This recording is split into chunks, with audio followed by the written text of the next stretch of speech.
বন্ধুরা, আজকে আমি বেরিয়ে পড়েছি নন্দনকানন যাওয়ার জন্য। নন্দনকাননে অনেকটা সময় কাটানোর জন্য আমরা পুরী থেকে নন্দনকানন না এসে ভুবনেশ্বরে থেকেই নন্দনকানন যাব বলে ঠিক করি। ভুবনেশ্বর স্টেশন থেকে নন্দনকানন প্রায় 17 কিলোমিটার। উভয়ের অটোতে ভাড়া দেখাচ্ছিল 450 টাকা। বাবা স্টেশনের অটো আঙ্কেলের সঙ্গে কথা বলে আঙ্কেল 350 টাকায় নন্দনকানন যেতে রাজি হয়।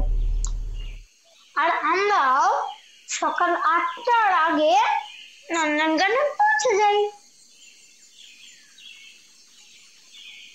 গুড মর্নিং বন্ধুরা, আজকে আমি সকাল সকাল মা বাবাকে নিয়ে চলে এসেছি নন্দনকানন। তোমরা চাইলে এই কিউআর কোড স্ক্যান করেও টিকিট কাটতে পারো বা নর্মাল কাউন্টার থেকেও টিকিট কাটতে পারো। বড়দের টিকিট 50 টাকা, ছোটদের জন্য 10 টাকা। এন্ট্রি গেট থেকে ঢুকতেই প্রথমে আমি দেখতে পেলাম বিশাল একটা ওয়াটার ফাউন্টেন। হ্যাঁ বন্ধুরা, এখানে করানো অনেক কিছু আছে। এখানে করানো আছে বোটিং, আমরা রোপওয়ে চড়বো, আমরা টয় ট্রেন চড়বো আর জঙ্গল সাফারিও করবো। জুতে ঢুকে আমি একটু মাঙ্কিদের মতন ঝুলে টোটো ভাড়া করে জুতে ঘোরা শুরু করলাম। টোটোতে ভাড়া নিল প্রত্যেকে 80 টাকা।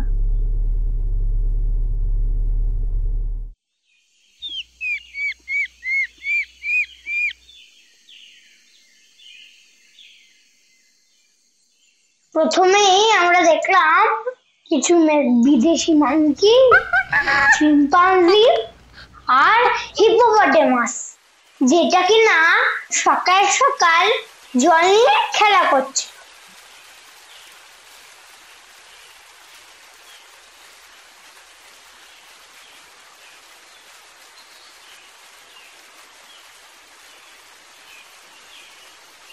তারপর আমি আর মা চলে গেলাম রেপটাইল দেখতে। আর সেখানে গিয়ে দেখি ক্রোকোডাইল গুলো পাথরের মতন শুয়ে রোদ পোয়াচ্ছে। একটা লিজার্ড চুপ করে বসে আছে। আর দেখলাম স্নেকস, টর্টয়েস, আরো অনেক কিছু।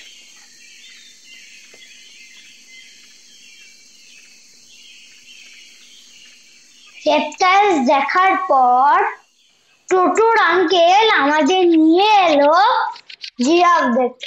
জিরাফটা সকাল সকাল তার ব্রেকফাস্ট করছিল।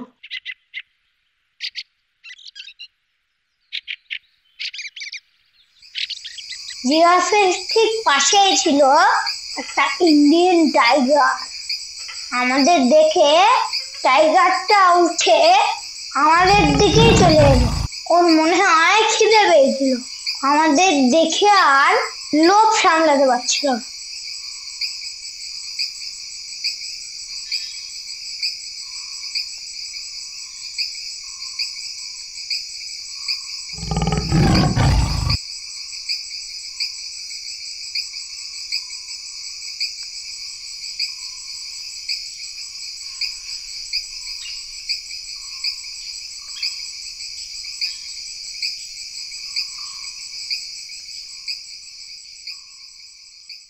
তারপর টোটোর আঙ্কেল আমাদের নিয়ে এলো লেপার্ড দেখতে। লেপার্ডটা রোদে পায়চারি করছে। আর একটু ভালো করে দেখলে বুঝতে পারলাম যে ওর লেজটা একটুখানি ভাঙা।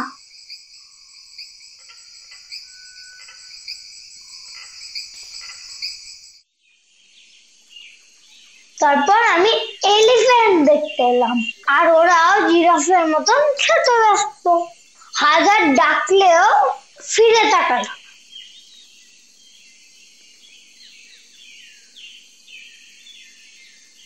মন খারাপ করে ঘুরতে ঘুরতে আমি যাই রয়্যাল বেঙ্গল টাইগারের কাছে।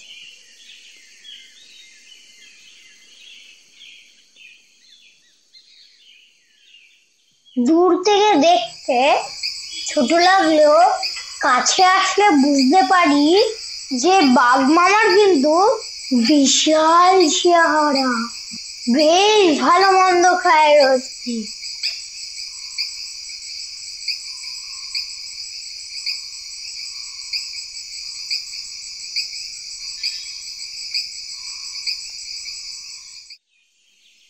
শেষে ভাল্লুক দেখিয়ে টোটোর আঙ্কেল আমাদেরকে ছেড়ে দেয় সেই বিশাল ঝর্ণার কাছে। আমরা সেখান থেকে চলে আসি পাশে চিলড্রেন্স পার্কে। তোমরা জানলে অবাক হবে যে নন্দনকাননের নাম আগে নন্দনবন ছিল। নন্দনবনে একটা জায়গা থাকতো, তার নাম হচ্ছে প্রদীপ। আর তার পাশের বনেই থাকতো আর একটা টাইগ্রেস, আর নাম ছিল কানুন। কানুন তো প্রদীপকে খুব ভালোবাসতো, তাই ও 18 ফিটের জাল টোপকে প্রদীপের কাছে চলে এসে। আর তারপর থেকে নন্দন বনের নাম নন্দন কানন রাখা হয়।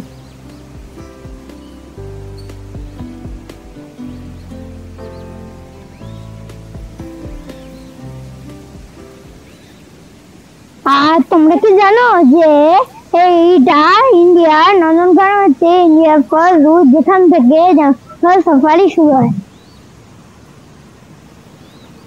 আর এটাই কিন্তু ওয়ার্ল্ডের ফার্স্ট রুট যেখানে হোয়াইট টাইগার মিলনেট টাইগারে ব্রিড করানো হয়।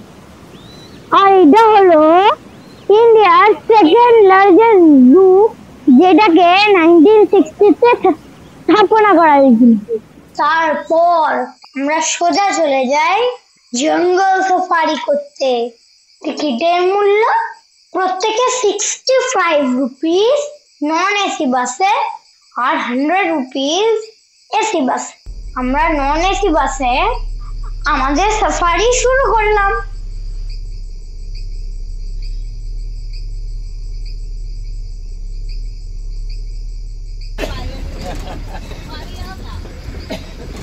হ্যালো বন্ধুরা, আমরা এখন বাসে উঠে গেছি আর এটা চলতে শুরু করেছে। আমার এখন খুব মজা হচ্ছে।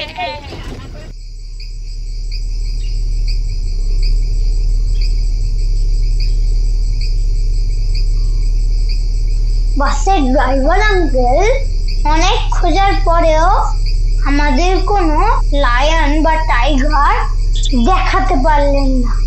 শেষে আঙ্কেল আমাদের নিয়ে এলো বিয়ার সাফারি।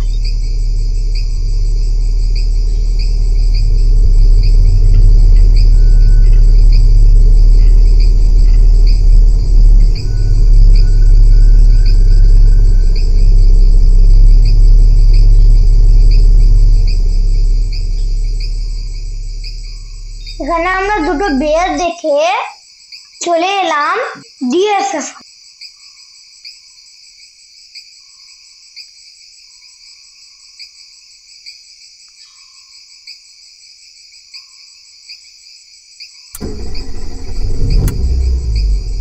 এখানে আমরা অনেক বেয়ার দেখে জঙ্গল সাফারি শেষ করে আইসক্রিম খেতে খেতে চললাম টয় ট্রেন আর বোটিং করতে।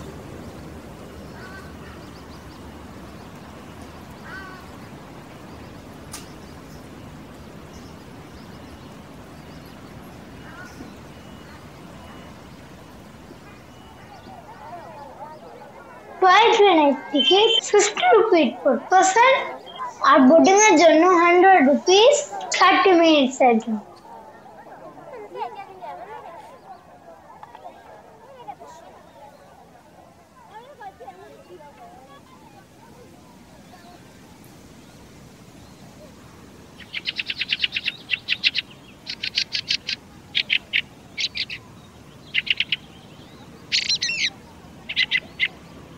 কিন্তু সানডে হওয়ার জন্য এত ভিড় ছিল যে আমরা টয় ট্রেন আর বোটিং না করে রোপওয়ে চড়তে চলে এলাম।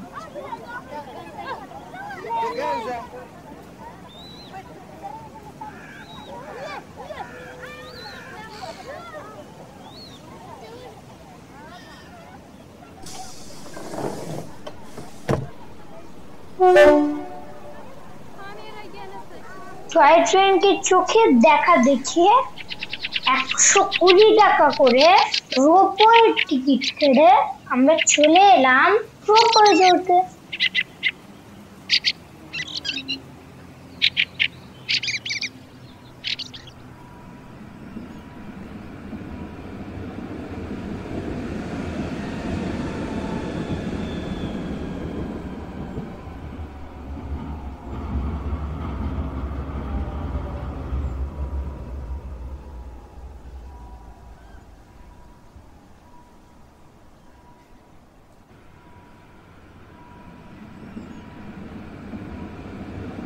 রোপওয়ে আমাদের কাঞ্জি লেকের ওপর দিয়ে নিয়ে গেল স্টেট বোটানিক্যাল গার্ডেন। আরেকটা জিনিস তোমাদেরকে বলে রাখি, এই কাঞ্জি লেকের চারধারে 600-এরও বেশি অনেক রকমের পাখি দেখা যায়।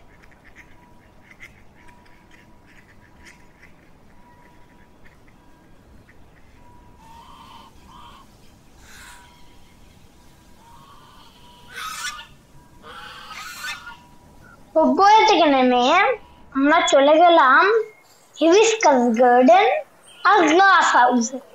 এখানে আমরা দেখলাম অনেক নাম না জানা ফ্লাওয়ার্স।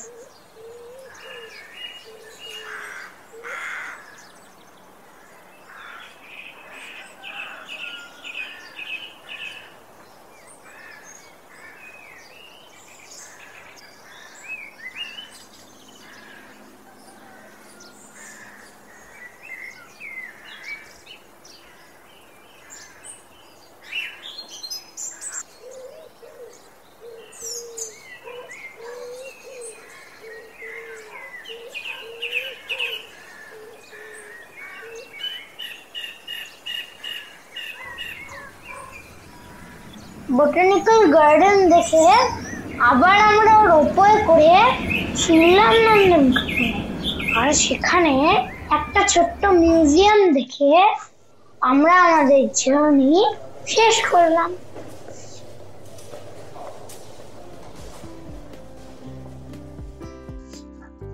যদি আমার সঙ্গে নন্দনকানন ঘুরে তোমাদের ভালো লাগে তাহলে অবশ্যই ভিডিওটিকে লাইক, শেয়ার আর চ্যানেলটাকে সাবস্ক্রাইব করতে ভুলবে না।